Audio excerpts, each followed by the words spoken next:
Hello, and welcome back to Book and Page.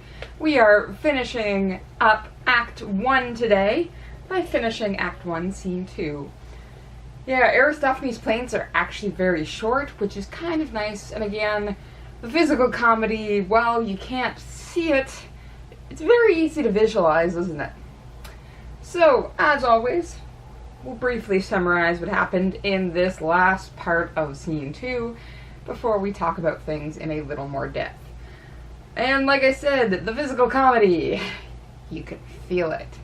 Yeah, the gatekeeper has now arrived to arrest Hercules, but it turns out Zan has gotten into his character enough to refuse arrest, and ultimately convinces the gatekeeper to take his servant, Dionysus, and torture him instead. Again, if this was a different Dionysus, you would not be alive. But it's not, and Dionysus ultimately ends up coming forward and admitting, hey, no, I'm a god, you can't do that, I'll hold you responsible. And ultimately the poor gatekeeper is sitting there going, you're Hercules, the immortal god, and you're Dionysus, the immortal god, and what am I supposed to do? And it's ultimately decided that they will be whipped alternatively to prove which one of them is lying. Whoever cries out in pain, because gods obviously don't feel pain, well, that's the person who's not a god, and who is lying. The problem is, though, that both Zan and Dionysus are actually relatively good at hiding their pain, which is to say that they immediately reveal that they are in pain, but they can blend it in really well, with realizations that they forgot festivals, and songs about the gods. The poor gatekeeper is just like, I don't even know. You know what? Maybe I should just take you both to Hades and Persephone, and they can, as gods, see through all this and figure it out. To which Dionysus kind of goes, I wish we had thought of that sooner. Because the alternative blows don't alternate quite as well as they should. And off they go into the house of Hades to visit with the king and queen of the underworld. The scene doesn't end right away, though, because the chorus and chorus leader end up coming forward, and they state they actually have two purposes in a play like this. First and foremost, they are here to entertain, but they're also here to advise. And they do have some advice to the audience. For the most part, it boils down to two things. It's kind of cheap that you freed the slaves who participated in one specific naval battle, and not all those who risked their lives in all the other naval battles. Guys.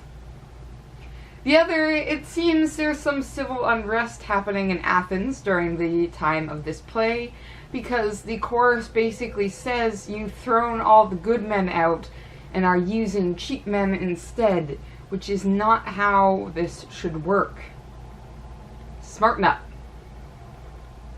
A bit of an odd ending to the first act of the play, but I kind of understand it, why it's placed where it is, but I'm getting ahead of myself. We should start back with some of our physical comedy, which is to say, how is this supposed to solve any of the questions? This is the fantastic aspect of the comedy that's really funny and kind of stupid the more you think about it. We're gonna whip you to see which one of you is lying. Well, you're actually imposing a false binary here, which is to say that one is lying and one is telling the truth. Now, we ourselves know this is actually true. Dionysus is a god, while Zan is not Hercules. But it is a false binary, because they haven't claimed to be the same person. Now, if Zan was claiming he was Dionysus, as Dionysus was also claiming, that's when you have a binary. These two people can't be the same person. But we could actually have Hercules and Dionysus here. So the whole idea of we'll figure out the truth through equal pain between you doesn't apply, because they're not contradicting each other. At least not identity-wise. Just because there's one immortal god doesn't mean there isn't another. And this mistake is the first one made out of a series of them. Which is to say that, again, how is this supposed to solve anything? That's kind of the point. This sequence of events feels like it's a bit out of nowhere. And then we have the end of the act, which has this sort of random warning to the audience, where it basically feels that, well, we're not talking about play anymore.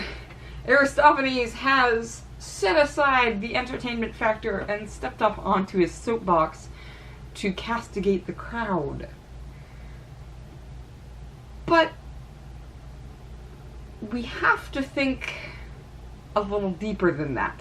And we should try and assume the best of Aristophanes here, which is to say that somehow these parts are connected to each other. And connected to the whole overall. Don't forget that prior to this whipping scene, we did have the start of the scene in which Xan and Dionysus keep switching clothes, and ultimately sort of fuddle and muddle their identities with each other. It's suddenly not really clear who is who and how they're supposed to act. And in fact, Xan almost seems to fool himself coming into this scene, where he stands up to the gatekeeper and then has the gall to suggest torturing Dionysus as the servant. That's somebody who's gotten a little fuddled in the head. Because you could get smacked down super hard for this if Dionysus remembers he can actually do that. Now, Xan is lucky enough that Dionysus is also a little muddled around too and isn't thinking as clearly right now.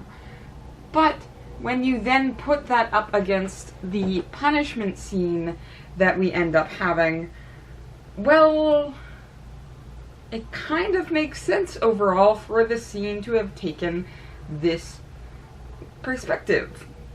Which is to say that Xan and Dionysus here are representing citizens of the state, and the gatekeeper is representing the state itself. Now, ultimately, the citizens don't have clear instructions of who or what they should be, because the state keeps changing its mind. You might be wondering, what am I talking about? Well, the gatekeeper is the state, but the state is also represented by the handmaidens of Persephone and those two landladies we also saw earlier. They randomly popped in and then disappeared again, but that's kind of the point. How is a citizen of Athens supposed to make their decisions if the state is constantly turning around and asking for something else? Which is to say, Hercules the citizen. What is he supposed to do? Well, he could be punished for this crime. Or he could be celebrated as a hero. Or he could be arrested for this other crime. Or what are we even talking about? And in fact, historically, this is true with Athens. You see, the Athenian system is a pure democracy. And Athens is actually noted as being sort of the birthplace of democracy. And we call it pure democracy because it is one citizen, one vote idea. Now, it's not a broad democracy because citizenship is very, very narrow, which is to say you have to be a land-owning man of Athens. Yeah, this isn't a Greek system. No, all the Greek city-states hate each other for the most part, and all have different governing systems.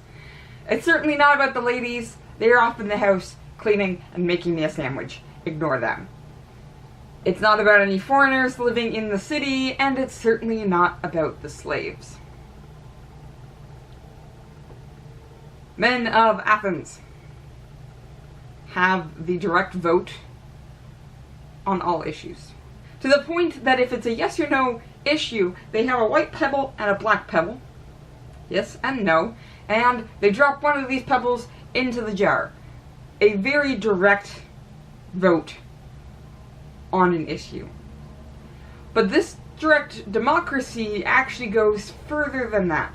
They have a system in which you can decide that you dislike a person and you want them banned from the city. And how this is done is you write their name down and basically drop it in on this big vote day of who are we kicking out now. And you basically like, I don't like this politician. What? I don't like this neighbor. What? And if they have a significant number of names of one person, that person gets kicked out. And what's utterly just baffling about this system is there are actual historic records that say how weird this system is, and how much the public isn't even aware of what they're doing when they're participating in anyways. There is actually a politician who's trying to help Athens. A bunch of people don't like him, so they start spreading rumors. And he's off to this vote day, kind of knowing what's about to happen, when a man comes up to him and says, I can't write. Can you write out the name of the person I want to kick out? And the guy's nice, and he says, sure, okay, I'll do that. And is told his own name. This citizen of Athens doesn't even realize he's talking to the man he's voting to kick out. But when the politician asks him, well, why are you doing this? The guy's just like, I don't like him. You don't know him. You don't even recognize he's standing right in front of you. And to the politician's credit, he writes down his own name and gives it to the guy. And ultimately, he ends up getting kicked out. But the system's even screwier than that, because half the time Athens realize they kicked out somebody that they really, really need, and then have to vote to bring the guy back. And then usually they'll kick him out again when he's not useful. No, without Aristophanes even standing the chorus leader on his soapbox and saying, advise the crowd, we are actually getting a performance of the Athenian system in all its flawed glory. Which is to say, it's messed up. Now you might be wondering why I didn't talk about this in the last video, especially since that video was very short. But truth be told, you kind of need to see the results of this mixed up identity before we can talk about seeing the system as a whole in the image here. Because ultimately, the punishment becomes key. Which is to say that it doesn't matter who wins the identity of Hercules. The system is so screwy that it will screw you both over anyways. Because ultimately, that's how the push and pull of the Athenian system actually goes. So we've got a politician that made some mistakes. And that's usually it. He's a politician trying to do what's good for Athens. He might even be a general. They did this with their military generals a lot. He's a general, he's made a mistake, he lost a battle, and it was devastating for the city. Understandably, people are upset. And then some other politician or somebody who wants that position will then denounce the person and say, he did this, and he did it because he doesn't actually care for the city. He did it because he's greedy, he's secretly a spy for Sparta, anything like that. And so the city will vote to out this general and oust him. But they'll then realize they made a mistake, vote to bring him back, but then vote to kick out the person who told them to kick the dude out in the first place. Yeah. And that's that punishment scene here, right? Zan, in the form of Hercules, suggests punishing the servant first. The servant then comes forward and says, actually, I'm Dionysus, and I'll hold you responsible. And the state system kind of goes,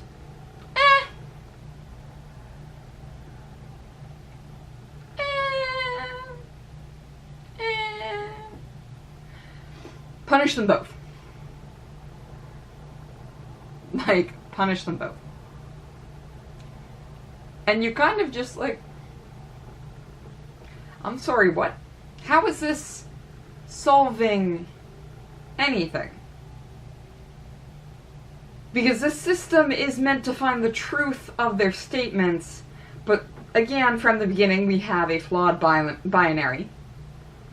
There's no proof that one of them's telling the truth and one of them's lying, and pure pain reaction isn't going to help. Because if you're trying to find out if somebody's a liar, giving them an opportunity to lie more doesn't find the truth. It is the answer to a question nobody was actually asking and doesn't solve your problem in the first place. And the system is screwed up enough to think, hey, this has got to work. And Aristophanes drives this dagger in deep. Because he presents this sort of flawed system of equality in democracy, which is to say that both Zan and Dionysus get to play these roles as big Hercules.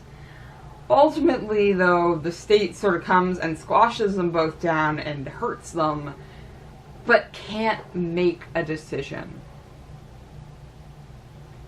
Which is the ultimate insult to the democratic system.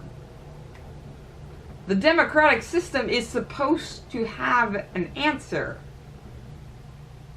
But the gatekeeper ends up saying, guess we'll have to go to the king and queen of Hades. I'm sorry, what? We're going to the monarchs for a decision? I thought this was a democracy. Apparently Aristophanes doesn't think so. He is seeing a democratic system that's ruled by people, and ruled by people that can bend the system as they want to. Which, again, systematically is true of the Republic of Athens. Now, there wasn't a point where there was a clear king or queen, and we never really got to the point of the Republic of Rome turning into the Empire of Rome style. But there were actually ways for Athens to get to the point where they can make snap decisions. And usually a general in the army had this power, simply because at war you don't have time to gather all the male citizens and vote on a decision. And again, having laws like this kind of points out to the fact that most citizens aren't going to know anything about war and how you should be acting in it. Like, I don't know anything about ships. I don't know if that battle is a good one to be involved in. I need to trust that the leading generals of the army can do this.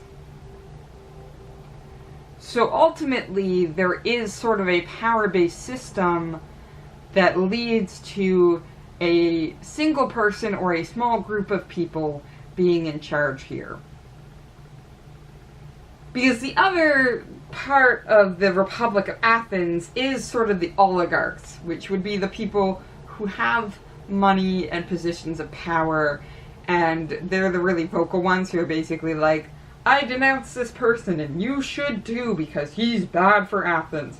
And all the other men who are more working citizens are just like, kick him out. And that's kind of what's happening here. Aristophanes, throughout the scene, is basically showing the citizens just getting bopped around by themselves, by the system, and by the people of power within the system.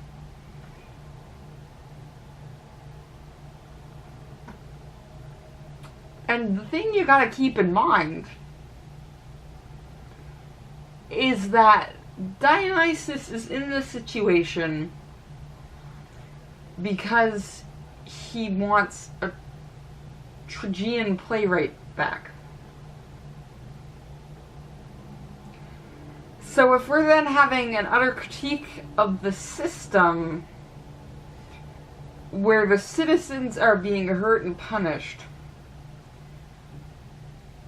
but are so set on getting Euripides, it comes across in not a very good way.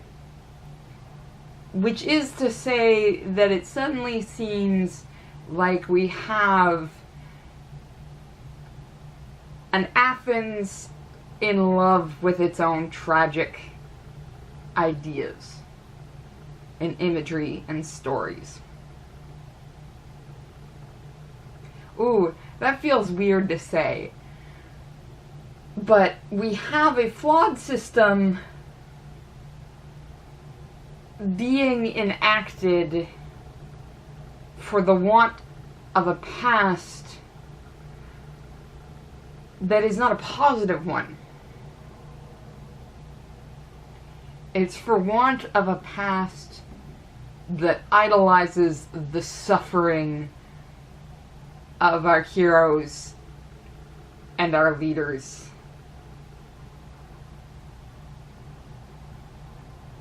Ugh. Ugh.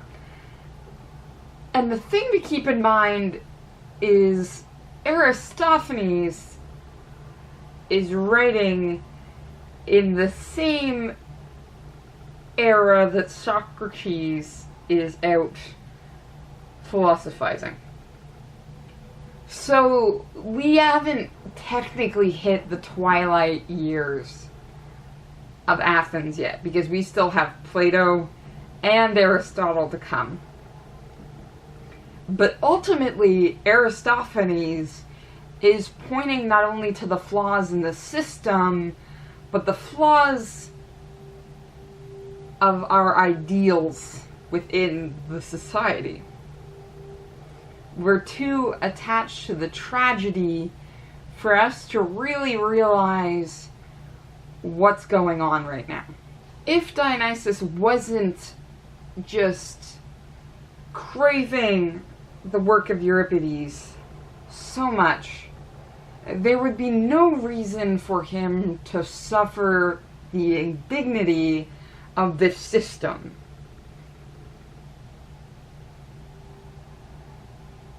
That's saying something about Athens. That so many people are willing to suffer the indignity of a really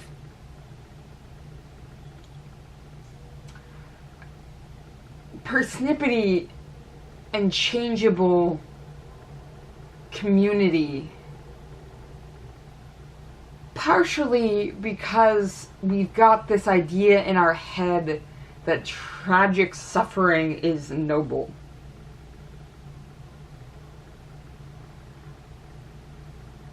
Oh, that's an uncomfortable thought. Because truth be told, I think a lot of societies can actually point to this call to the past sufferings to say that we will survive what are we going through now. And that's usually meant to be a positive relationship with the past. We've gone through hard times. We will continue to go through them again.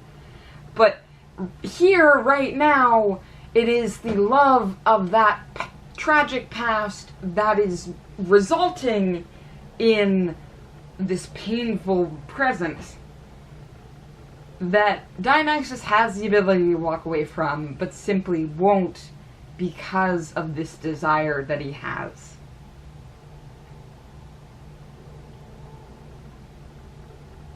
And Aristophanes then gets on his soapbox. Because he doesn't seem to think that the people are going to get it. That everyone's just laughing at this moment right now without realizing that they are in fact Zan. I was going to say Zan or Dionysus, but again, there are some people in this audience who probably are that Dionysus. Which is to say, good, powerful people that if they just stood up, stood straight and went, get it together, then they'd be so much better off. But truth be told, most of these people are probably the servant dressed up like a hero trying to act like it, being led astray. So Aristophanes kind of focuses in then using the chorus. He sets up this image of the flawed system and flawed society in the scene, and then gets on his soapbox to basically say, hey guys, how about we start with these issues? Like, this is a good place for us to start. Which is kind of the way you have to work. Because if you try and just change everything, you're going to have chaos. So ultimately, Aristophanes says, yeah, it's funny, isn't it? It's funny. This is us. Maybe we should change something. And from the beginning of the chorus stepping forward, they do put forward the idea that Aristophanes is completely within his right as a playwright to advise the audience. Because this has actually been a big debate. There's a big reason Socrates ends up being just ripped apart in Aristophanes' The Clouds, and that's because Socrates, at least from Plato's perspective of Socrates, Socrates is not about that writing. He's not about literature. He's not about poetry. He thinks it's all stupid garbage that gets pretentious and tries to tell you what you should do when writers know nothing. And Aristophanes here is kind of saying, well, I know something, which is this system is really screwed up. And someone has to show that to you. And if I can show you an image of how laughable this system is, then maybe you'll start to understand. And like I said, it is that externalization, internalization happening here, right? And Aristophanes is kind of like, no, that's the point of literature, is to show you images of the world and what we could do to change it. But I can't show you all the images. Sometimes I just gotta tell you some things. So he shows the image of how screwed up the system is, and then he tells some ways of correcting it.